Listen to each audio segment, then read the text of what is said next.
avec Augustin Matata Pogno. Le gouvernement est en train de revoir son code minier et dans le même temps, le gouvernement est en train de dire que nous allons avoir une clause de stabilité pour que les personnes qui avaient investi sur l'ancien code minier puissent continuer à fonctionner bien sûr sur cette base, mais nous allons travailler à améliorer ce code pour pouvoir attirer encore plus d'investisseurs et créer plus d'équité. Nous allons continuer à travailler d'arrache-pied à accélérer le calendrier pour INGA 3, qui pour nous, tout en continuant la réhabilitation. Je voudrais dire que nous réhabilitons 4 ou 5, 6 groupes dans INGA 1 et INGA 2 pour que la production ne s'arrête pas dans ce domaine. Nous allons travailler dans le secteur de l'agriculture, d'ordre de 100 millions de dollars qui pourraient être injectés à nouveau dans le secteur de l'agriculture, en plus des ressources que nous avons déjà mis dans ce secteur.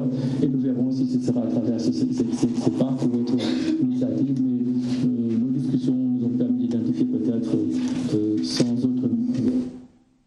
Mactar Diop, vice-président de la Banque mondiale, et la RDC, qui s'est démarquée par sa gouvernance économique, continuera, elle, jusqu'à preuve du contraire, à bénéficier des financements de cette institution de Bretton Woods. Augustin Matata Pogno, chef du gouvernement congolais. Je salue le président Jim Kim ainsi que toute son équipe, le vice-président Mactar Diop, pour avoir décidé de continuer de travailler avec la République démocratique du Congo, en dépit du fait que nous ne sommes pas en programme formel avec le Fonds monétaire international. Ça a été une décision prise au niveau du leadership des groupes de la banque, et ça, nous ne pouvons que le saluer. Et le volume de financement est énorme, et je crois que la banque est totalement satisfaite de ces partenariats, et la présence du vice-président Mactar Diop ici témoigne donc de ces climats de détente et favorables. Et si vous lisez l'histoire macroéconomique de notre pays, les performances macroéconomiques réalisées aujourd'hui n'ont jamais été atteintes, même lorsqu'on était en programme avec le Fonds monétaire international. Donc, pour dire que vous pouvez mieux faire, même si vous n'avez pas un gendarme. Et puisque l'on parle des finances, 230 millions de dollars américains, c'est donc là le montant que vient de bénéficier la RDC, dont une grande partie sera allouée au secteur de l'énergie. Ceci dans l'objectif de rajouter 3 tribunes aux stations d'INGA 1 et d'INGA 2. Il met également pour bénéficier des services de mise en place des centrales hydroélectriques de taille moyenne au niveau des provinces. À noter que 30 millions devraient servir à financer les travaux au niveau de l'aéroport de la ville de Goma. La RDC maîtrise de plus en plus son cadre macroéconomique. La stabilité, sa balance financière se consolide par un taux d'inflation hebdomadaire caractérisé par un léger recul. Ces performances justifient l'éligibilité du pays à un financement additionnel de 230 millions de dollars américains par la Banque mondiale. Cette annonce ressort de la troïka stratégique de ce lundi. Grâce à ce que la Banque mondiale a vu, nous avons pu obtenir un financement additionnel de 230 millions de dollars qui va être destiné en grande partie au secteur de l'énergie pour rajouter 3 turbines à INGA 1 et 2 qui fonctionnent actuellement, mais aussi pour financer les services de mise en place des centrales hydroélectriques de taille moyenne au niveau des provinces. Et enfin, 30 millions devraient servir à financer les travaux sur l'aéroport de Goma. Cette bonne nouvelle découle entre autres des résultats éloquents de la bonne gouvernance appréciée par le vice-président régional Afrique de la Banque mondiale à l'issue de sa visite d'inspection des différents projets financés par la Banque mondiale. Mactar Diop jette aussi son dévolu sur la matérialisation de INGA 3, un projet de portée régionale qui vient pallier la déréglementation climatique. Tant qu'on n'a pas vu INGA, on ne comprend pas ce qu'est INGA. Cette visite a confirmé vraiment cette réalité. Il faut voir INGA pour réaliser l'énorme potentiel. Je crois qu'il est clair qu'aujourd'hui, l'Afrique ne pourra pas se développer sans exploiter son potentiel hydraulique. Et INGA est le potentiel le plus important dont dispose le continent.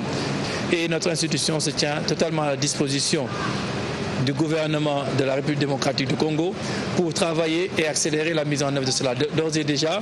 Cette haute personnalité a aussi, durant son séjour à Kinshasa, participé au séminaire sur l'évolution macroéconomique.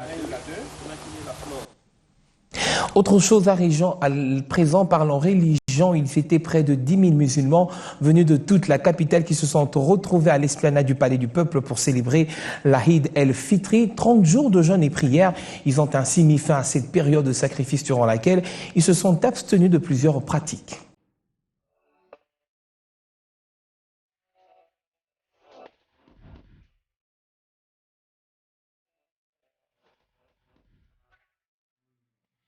Neuvième mois du calendrier musulman, le Ramadan est la période pendant laquelle les musulmans du monde entier observent un temps de jeûne de 30 jours au minimum. Pendant cette période, de l'aube au coucher du soleil, les croyants musulmans ne doivent ni manger, ni boire, ni fumer et s'abstenir des relations sexuelles. Les personnes âgées, les malades chroniques et mentaux, les femmes enceintes, les femmes en période de menstruation et celles qui allaitent des nouveau-nés sont exemptées. Le Ramadan est aussi une période où les musulmans ralentissent le rythme de leurs affaires quotidiennes pour se concentrer sur la purification spirituelle avec Allah. Et à la fin du Ramadan, les musulmans célèbrent la fin islamique de l'Aïd el-Fitr, moment propice pour partager et offrir des dons aux pauvres et aux nécessiteux.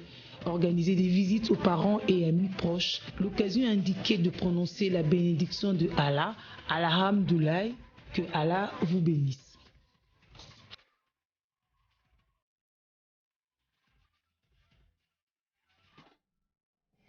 Et s'agissant des résultats provisoires de l'élection législative partielle de Befale, nous sommes là dans la province de l'Équateur. Élection, je vous le rappelle, remportée par Ngunda Litumbadeni du PDC, parti cher à José Ndoudou. La commission électorale nationale indépendante a transmis ses résultats à la Cour suprême de justice pour validation. Élection législative partielle de Befale, la Commission électorale nationale indépendante vient de passer à la seconde étape. Elle a déposé à la Cour suprême de justice les résultats provisoires déclarant Ngunda Litumbadeni du PDC vainqueur avec 9 925 voix. Cet exercice ouvre la brèche au recours en contestation éventuelle sur un délai allant de ce lundi 28 juillet au mercredi 6 août 2014. L'Assemblée plénière de la Commission électorale nationale indépendante m'a mandaté de venir déposer tous les procès-verbaux ainsi que les pièces jointes relatives aux résultats provisoires de l'élection législative partielle et de l'élection législative nationale de la circonscription électorale de Befale. Et cela conformément à l'article 223 de la Constitution, à l'article 71 de la loi portant organisation des élections présidentielles, législatives, provinciales, municipales, urbaines et locales. Le dépôt était précédé par la réunion de tous les membres de l'Assemblée plénière de cet organe d'appui à la démocratie. Élection, il faudra le dire ici, saluée par l'autorité morale du PDC. Et José Ndoudou se félicite donc de cette élection. Il a dit au micro de Mamina Massingo et Lindel Kintagi. En politique, gagner une élection, c'est un véritable pari réussi. Et au Parti démocrate chrétien, José Ndoudou, fort de la victoire de son président aux législatives de Befale, sait que son PDC est désormais le premier parti du territoire du district de la Chuapa. Je dirais d'abord un remerciement à la population qui consacre à nouveau le PDC comme le premier parti à Befale. L'enjeu est d'abord le fait que la province de l'Équateur est reconnue comme une province de l'opposition. Et donc pour les positions que nous avions déjà, nous devions les garder et pour autant que faire était possible, gagner d'autres sièges. Quand on fait les comptes, le PDC pèse une dizaine de députés nationaux, une vingtaine de députés provinciaux et une demi-douzaine de sénateurs. L'élu de Befale est également sénateur. Denis Ngunda Litumba, qui quittera sans doute le Sénat pour l'Assemblée nationale, a joué la carte de la proximité. Le plus important, c'est un homme du terroir qui est tourné vers sa population, vers les besoins de sa population, qui, dans d'autres combats au sein de la majorité, fait en sorte qu'on n'oublie pas certains territoires, on n'oublie pas certains districts et certaines provinces. Donc ce combat est multiforme et le sénateur, le député Ndunda maintenant est très précisément l'homme de sa population. Et Befalé, en plein pays des Mongos, manque de presque tout. Je dirais que tout est prioritaire à Befalé. Les questions d'éducation, les questions de santé, les questions d'infrastructure, les routes sont dans un état déplorable. On a vu d'ailleurs le jour des élections, le taux de participation d'une population très concentrée n'a été que de plus ou moins 51%. Donc il y a des problèmes majeurs et il faut des personnalités qui connaissent ces problèmes, qui peuvent agir au niveau du gouvernement central à travers la majorité présidentielle pour que nous arrivions à résoudre les problèmes. Avec ses 36 élus au niveau local et national, le Parti démocrate chrétien est la 6e force politique de la majorité présidentielle. José Ndondo Bonongue, l'autorité morale, a été plusieurs fois mandataire public et ministre durant les 30 dernières années. Et puisque José Ndondo est l'autorité morale du PDC, parti du gouverneur intérimaire de la province de l'Équateur, il a été également interrogé au sujet de la crise que connaît la province par rapport à la gestion de cette entité. José Ndondo appelle les uns et les autres au respect des textes. Il est une fois de plus au micro de Mamina Massengo de Lindel Kintangi. Le problème, il faut rester dans les textes. C'est ça le grand problème. Le gouverneur Koyagelo a été élu brillamment. J'ai été un des activistes dans sa campagne. Et son colistier était un membre du PDC, qui est aujourd'hui le vice-gouverneur intérimaire. L'intérim est assuré selon les textes. Ça, c'est la première chose. Et c'est ce que le gouverneur intérimaire aujourd'hui essaye de faire, c'est rester dans les textes, faire en sorte que le peu de moyens générés aussi bien par le pouvoir central que par la province soit utilisé, je dirais, de façon efficace, efficiente, et tout se limite à ça. Et bien sûr qu'un homme comme moi, qui était très proche du gouverneur Koyagelo, nous ne souhaitons qu'une chose, c'est que Dieu lui redonne la santé pour qu'il se consacre au développement de la province de l'Équateur. Et donc le débat, si c'est un débat de division, n'a pas de sens. Nous soutenons l'action du gouverneur Koyagelo. Nous prions pour qu'il puisse se rétablir rapidement et venir assurer la gestion de la province selon un programme qui a été validé par la majorité présidentielle, parce que c'est le ticket de la majorité présidentielle qui est passé à l'Équateur. Comme annoncé au sommaire, certains étudiants de l'Université pédagogique nationale passent, eux, leur session de fin d'année en plein air sous les arbres, une situation qui ne se justifie pas. Pourtant, les autorités de cette université semblent ne pas être inquiétées, constat de nos reporters qui se sont rendus sur les lieux. La logistique est un facteur qui concourt à la réussite de la session. À l'Université pédagogique nationale, les conditions n'auront pas été bien réunies pour passer la session. On peut voir l'encombrement dans la salle où nos caméras étaient refusées de filmer. Pourtant, la situation semble ne pas inquiéter les responsables. Nous sommes presque à la fin, à la dernière semaine de notre session. Je crois que les examens ici chez nous à l'Université pédagogique nationale, ça se déroule dans de bonnes conditions. Parce que depuis que nous avons commencé, jusqu'à maintenant, où nous sommes presque à la fin, nous voyons que les choses se passent bien et nous tenons fort surtout à respecter le calendrier académique. Propos balayés d'un revers de la main. Un autre camp part de la confusion. Une confusion, des théories boyées, un tout peu de désordre par rapport à l'arrangement des locaux, puisque nous faisons une vacation avant midi, c'est les G1, et après midi, ce sont les GD qui occupent l'auditoire. Alors, il y a un tout peu de problèmes. Parfois, nous commençons en retard, suite au retard causé par les professeurs ou bien les assistants. Et maintenant, ceux de l'après-midi sont pénalisés. Ils vont attendre jusqu'à ce que nous allons terminer les examens. Nous sommes très nombreux à 700 étudiants avec les salles que nous en avons. Non, nous en sortons quand même. Ce n'est pas tout. D'autres étudiants ont passé carrément la session sous les arbres. Le cas des agronomes en devenir.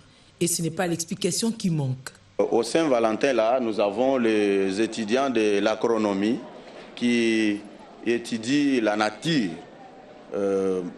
ils sont là pour les récessions à l'oral. Ils doivent voir les arbres et toucher aux arbres. C'est comme ça que l'histoire se passe sous Saint-Valentin. Un bon étudiant doit passer ses examens dans la salle des examens. Si vous voulez passer l'examen dehors. Il faudra peut-être attendre la fin de la construction de nouveaux bâtiments pour résoudre le manque d'espace. Dans d'autres salles, c'est déjà bien organisé, mais sauf que les nouveaux bâtiments qu'on est en chantier, donc on essaie un peu d'ici là, ça doit déjà décompter. Ça sera déjà bon, ils vont passer les examens dans de bonnes conditions. On espère qu'à la rentrée académique prochaine, les travaux en gestation donneront déjà des fruits souhaités. Les effectifs devraient aussi être réajustés pour plus d'accommodation.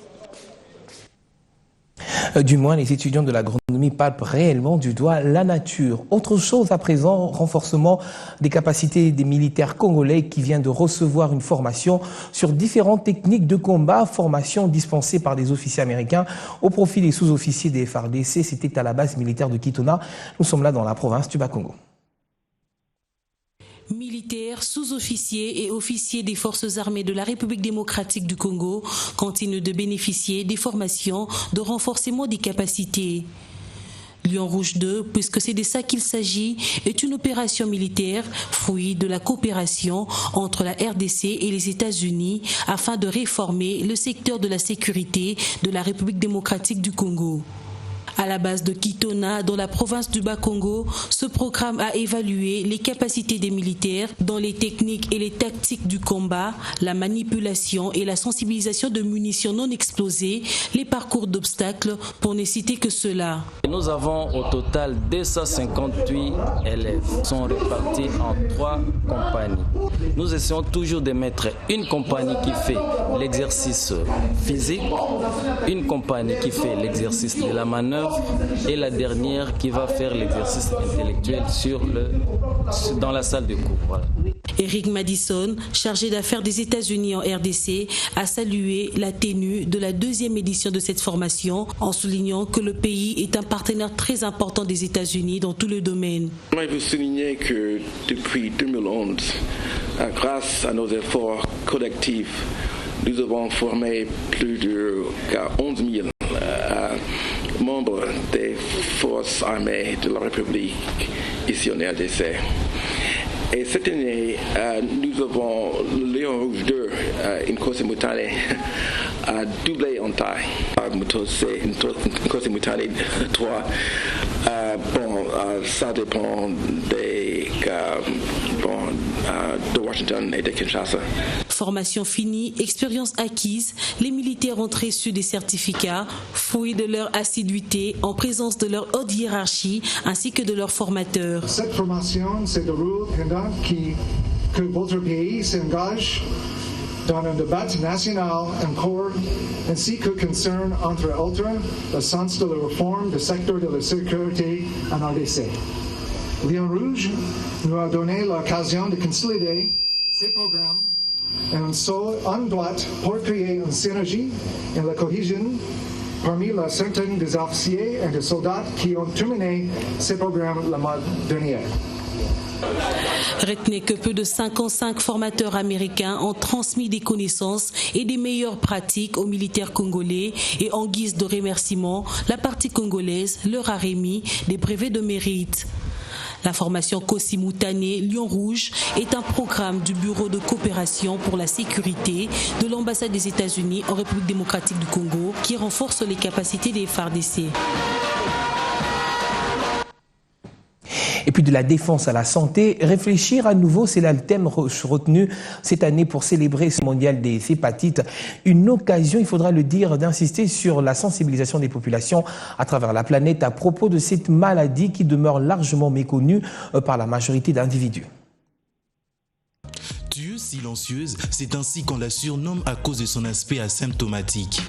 L'hépatite est une inflammation du foie, le plus souvent causée par une infection virale ou encore un comportement alimentaire toxique, notamment par une consommation abusive de l'alcool. Le 28 juillet de chaque année permet à l'Organisation mondiale de la santé de marteler sur la sensibilisation des populations à travers le monde concernant les dangers que cette pathologie entraîne. Cette année, le thème retenu est réfléchir à nouveau. On sait que des millions d'individus sont infectés à travers le monde par les virus A, B, C, D et E de l'hépatite qui provoquent à leur tour des infections et inflammations aiguës ou chroniques du foie. De quoi près de 1,4 million de personnes meurent chaque année. Il faut cependant reconnaître que l'hépatite reste une maladie ignorée, stigmatisée et mal connue par la plupart des populations. Cette journée est également l'occasion pour les pays de trouver des voies et moyens en vue d'éliminer le nombre de personnes infectées car les hépatites sont des inflammations dangereuses qui provoquent des graves dommages sur la santé, surtout dans le pays en voie de développement. Et la gente féminine s'invite particulièrement dans cette édition d'actualité avec la sortie officielle d'une ONG dénommée Sœurs Lève-toi. À la base de la mise sur pied de cette structure, plusieurs mots constatés par les organisatrices auprès des filles dépourvues. Reportage Chini Fezamika. Sœurs Lève-toi, c'est la dénomination de l'ONG qui vient de voir le jour à Kinshasa. La structure part d'un constat, la main tendue des filles dépourvues. Touchées par ce manque, les initiatrices ont décidé d'apporter leur pierre dans le processus de l'autonomisation de la femme qui passe par l'accès à l'éducation. Je pense tout d'abord d'avoir une relation de sœur, parce que la plupart des ONG donnent des dons dans des centres, dans des orphelinats, mais ne passent pas du temps avec les filles. Donc notre premier objectif, c'est de créer une relation de sœur avec ces jeunes filles. À toutes les filles en premier, nous voulons qu'elles sachent qu'elles ne sont pas seules. Nous serons là pour elles et nous essayons de leur tenir la main jusqu'au bout. Les objectifs de Sœurs Lève-toi sont avant tout pouvoir aider les jeunes filles au Congo à croire en elles, les pousser à avoir beaucoup d'ambition et à pouvoir aller plus loin que les opportunités que l'on voit ici au Congo au jour le jour. Le soutien de Sœurs Lève-toi compte s'étendre sur toute l'étendue du pays. L'apport des uns et des autres est vivement souhaité. Et pour le reste qui voudront par exemple s'associer à nous, nous voulons qu'elles savent que toute aide est possible et que pas toutes seules nous pourrons le faire. À peine lancée, cette ONG compte déjà son actif quelques réalisations. Cet été, comme on avait plus de temps, on a été tous les mercredis et les samedis organiser une activité avec des enfants dans les orphelinats. Ça pouvait être création de bijoux, on a fait une sortie Congo Loisirs, on a fait des cours de flûte, de la peinture, du dessin, diverses activités. Et on a aussi un grand projet d'aider financièrement à la construction d'un orphelinat à Ndjili sur 3 hectares qui pourrait accueillir une centaine d'orphelins. Au-delà de l'aide, ce groupe de jeunes filles congolaises entend partager diverses expériences avec les autres filles de la République démocratique du Congo.